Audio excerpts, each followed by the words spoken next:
si ay mar walba kugu soo dhacdo xubinta kalamaan ee Radio Kulmiye fadlan subscribe saar channelkan.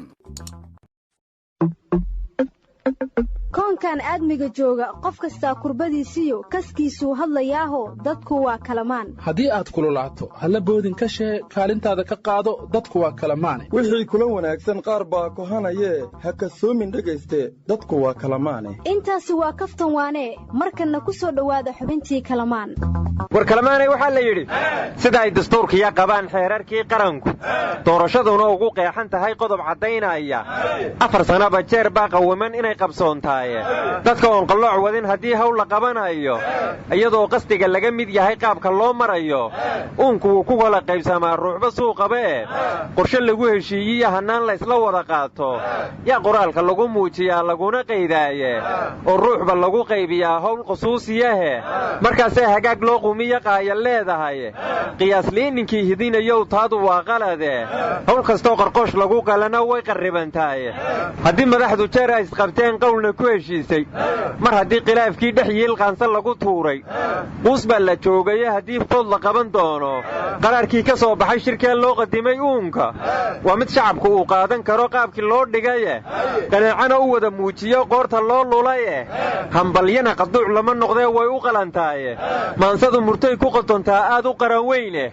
wax ninkii qiyaamaynayana qaadirkaa qabane qallooc lama rabee hawsha qaran qunugu toosnaada abwaanka booso waliba ka xasuusaday gobayka waa ku qaayibne qarannimo noo qiraa'adkaaw qarannimo war maanta muwaadiniina noqoteen qiiriya jacayl beena kama helo khuraafaadka ama qowl dibnaha saaran oon jirin qalbiga hoose war waxaan maqli jiray iyadoo la leeyahay hadda qayla la'aan sida ma isku qabnaa mise waa qasanaa arooda anigan waxaa maqli jiray qorraxdoo aroortii qaybisay falaaraha ama qaansaroobaad daruur midab ku qarisay war anigu waxaan maqli jiray khasaara waa qabataa ninkii qamaar dheela aryadhaha anna waxaan maqli jira qolaqoola intaad waadaan kaquustaa dawlad qayr qabta qolaqoola intaad waadaan kaquustaa dawlad qayr qabta warwar maysiin khamiistii ana suukaanya dambaysay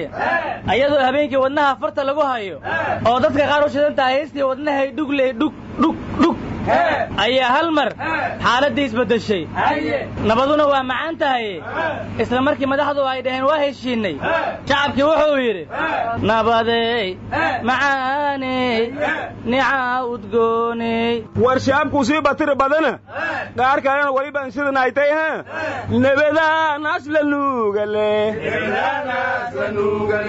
naxariisle nuuraxale naafawaarale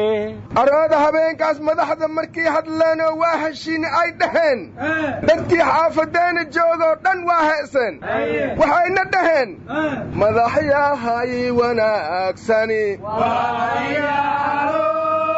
warkiinnii waana deeqe aan isweheshano aan wada jirno aryadhaha hadda waxa laga heshiiyey waa bannaanbixiiye dadka doorashada u dheg taagaya waxay leeyihiin doorashadii lagu naste lagu heshiiye wadaa jirtee wadaa ogol allahayow inooga yeel allahayow inooga yeel war cabdillow doorashada la wada ogol yahay madaxweyne farmaajo ma aqbali doona arooda axmed madoobe ma yeelay war horta siciidani muxuu ka yidhi arrinta doorashada warnamiya waliisiin warsaday ilmo gareen tale malku fadow ma aha war ilmo gareen wax ma diidaan oo waa baariyaal war qorqor iyo cali guudlaawe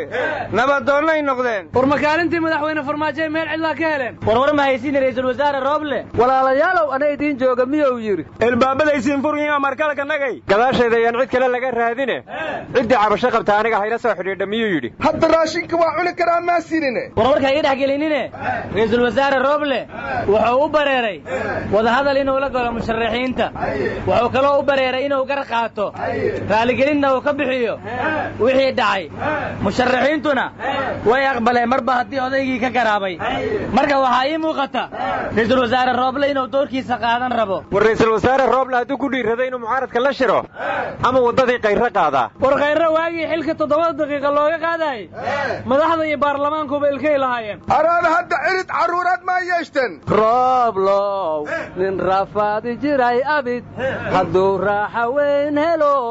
rarankow horu maray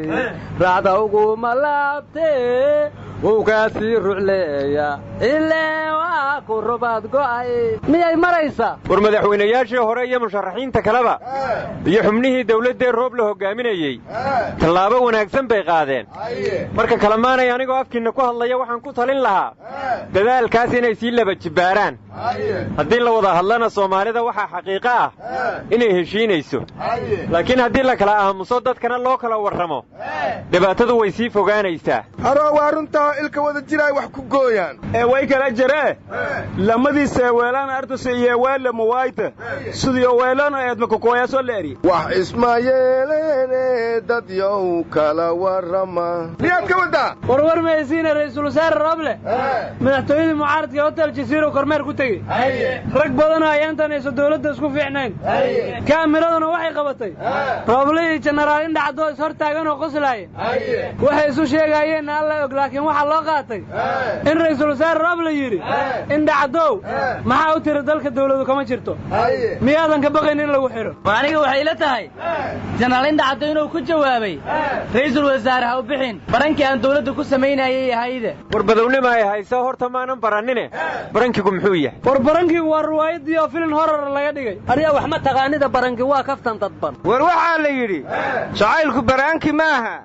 misana been iyo war maaha siyaasad badeeda maaha war waxba lama socotaana madaxweynaha Puntland Siciidani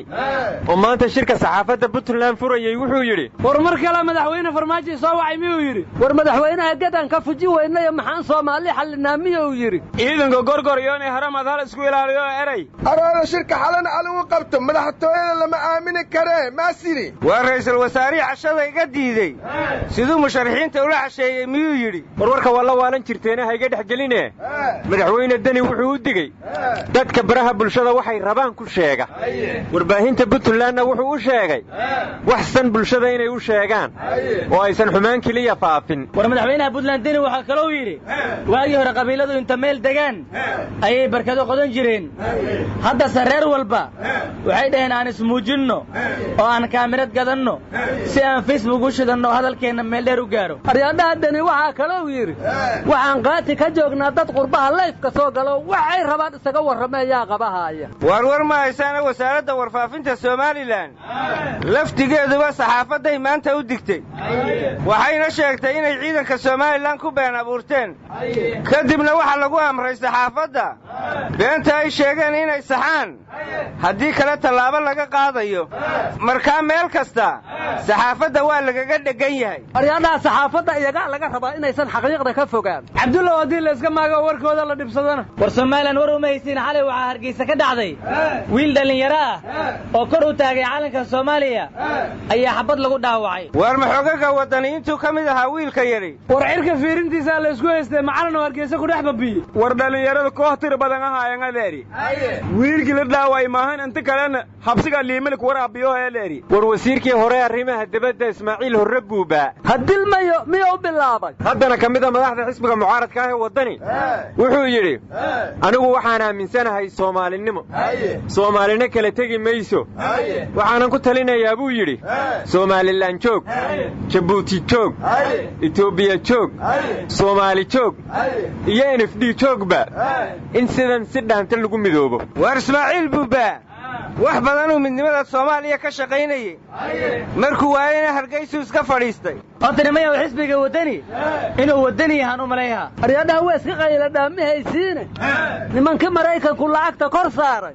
qaramada madoobeed cunaqabataynay dul saareenaa la yidhi war haddii nala siinayo lacagtu waa meeqo array lacag jacaylkaa nagala shibdhe ee nimanku waxay kala yihiin mahad kala tay kowdhe macallin ayman nin la leeyaha lamadhe iyo abuubakar cali aadan oo ah ku-xigeenka odaga shabaab arkuwaasu dad intay lay kareen waa laayeene weli mucunaqabatayn iyo cambaarayn keliyaha lagala daba wareega araada war mahaysiine dawladdeena fudaad iyo facebooka qarka tuuraayo dugsiga hoyga xamar ekisna la dhihi jiray dugsiga sare xamar qaab ka mid ahaas muranka taagan yahay guri dad shacab leeyahaa dugsiga lagu daray dadaa yidhi maamulka dugsigana waxay dhaheen waa dugsigii hore oo dawladda kadibna maxkamadaa kala xukuntay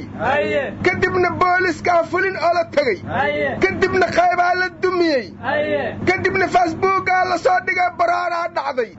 dadkana waxaa loo sheegay dugsigii ilmaha wax ku baranaynaa la boobaa dawladdeenna wax muubsatee taliyaashae xilka ka qaaday macal madaxweynihii waxaas leeyahay dadkan dembi ay galeen oo tallaabaa laga qaadaa dad shacabna waxay leeyihiin gurigeenyaa la boobaa marka cajaa'ibtaasaa meesha ka taagan warnamayow meesha hadda dugsi bay ahayd nin muwaadinana wuxuu ku doodayaa gurigaygii baa lagu darsaday dawladdu ma indha hoose ku eegto dadka si deggan u kala saarto cadaalada war maxkamad baa kala saartaye haddii aan lagu qanacsanayn maa dib u eegis lagu sameeyo war dugsigii dawladda iyo guri shacab hadday run tahay inay isdhex galeen waxaa kala saari kara waaxda dhulbixinta ee dawladda hoose maxaa la isugu wareerayaa maa dhab loo fiirsho war haddii dhib dhaca dhabaqa meel beeshaa la yidhiye dadka cadaalad ha lagu kala saaro wararta guddigii la yidhi dhacdadii 19 bishaa loo saaray ma guddiyadii hore la diri jiray bay la mid noqon doonaan mise waa dhaami doonaan war guddiganaa sheegaysa anugu waxaan kula yaabay waxaa la yidhi waa madax bannaan yihiin 3 mas-uuloo dawladda ka socota iyo 3 musharaxa mucaaradka ka socdaana laga dhigay marka halkay ka madax bannaan yihiin war mucaaradka waxaan maqlay mustaf dhuxulow cabdiraxmaan cabdishakuur iyo daahir geellaha ka socda aryadaha dhinaca dawladdana waxaa ka socdaa la yidhi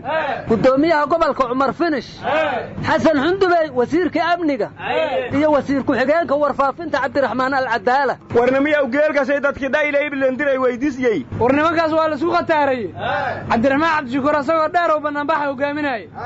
xasan xundubeyna asagoo dheerow yir bannaanbax waa sharci darro war shirkii doorashada goormaa la qabanaa war guddigii doorashada inta ka dambooyeen war ma haysana waxaa la dhan xaaskiisa ku dilay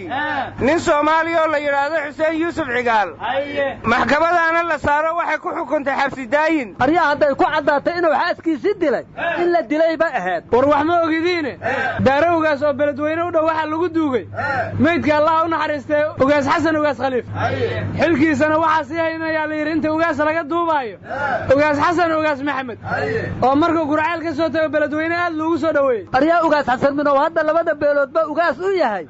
waa tay isdilayeenoo colaad u dhex tiila waxa ka qabtahe war waxaan la yaabay anugu daarowgaas meesha la yidhaahdo ee ugaas xasan lagu aasay waxaa la yidhi 70 ugaas baa ku aasan warnimayaho buuqa intaad iska daysaa danta guud allahna waafajiyo madaxdeennana danta dadka allah fahamsiiyo aryadaha samigay cabdullah arrimahan socda ka warramay wuxuu yidhi doontii siyaaso waa degte isdeeyo kii daabaal yaaqaan doontii siyaaso waa degte isdeeyo kii daabaal yaaqaan haye waryaa cabdullah maxaa siyaasiyiinta doonta ula dejine waryaa inay tahriib galeen ma dhici karto ama badda ku kacsanayd war siyaasigii ummadda wareeriya baddu ha qaada hadday rabto ma kala joogtiinoo balaahay jeclidiina